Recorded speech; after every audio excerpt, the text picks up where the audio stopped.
Pence, U.S. era of strategic patience with North Korea over. Two Koreas, during a visit to South Korea to reaffirm ties. His visit comes amid escalated tensions on the peninsula, with heated rhetoric from both North Korea and the U.S. He arrived in Seoul on Sunday hours after North Korea carried out a failed missile launch.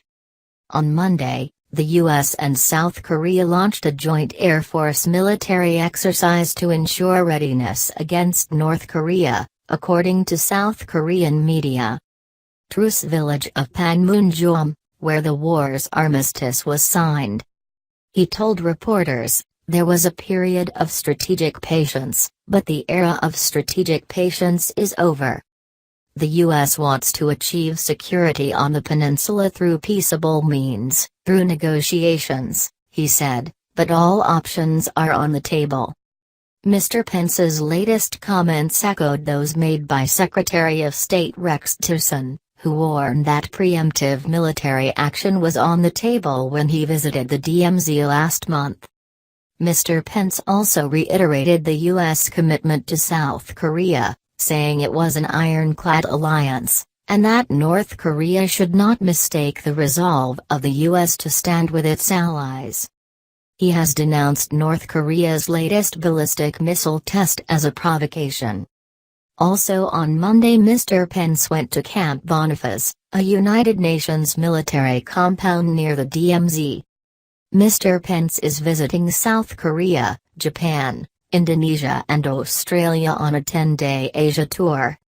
On Sunday, Lieutenant John H.R. McMaster, the U.S. top security advisor, said his country was working on a range of options with China, the first confirmation the two countries were cooperating to find a solution to the North Korean issue.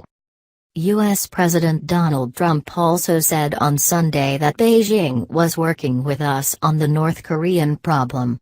He had stated last week that the U.S. and its allies may deal with Pyongyang if China did not. The BBC's Stephen Evans in Seoul says U.S. policy now seems to persuade China to contain North Korea while keeping the economic and military pressure on. China, historically Pyongyang's sole major ally, has reiterated its call for North Korea to stop all tests, and has also called for a peaceful solution. Besides Sunday's launch, North Korea has held a series of large-scale events in the past week, including a massive celebration and military parade on Saturday. It has denounced the U.S. deployment of an aircraft carrier group to the region, saying it would respond by force of arms to reckless moves. Observers have said North Korea may conduct a sixth nuclear test soon, with activity reported at nuclear facilities, according to the website 38 North. Meanwhile, about 1,000 U.S. airmen and fighter jets are taking part in a combat training exercise in South Korea, reported Yonhap news agency. South Korea has sent about 500 personnel and planes. The Max Thunder exercise will last for 2 weeks. Last month, the U.S. announced it had begun deploying the first parts of a controversial missile defense system in South Korea.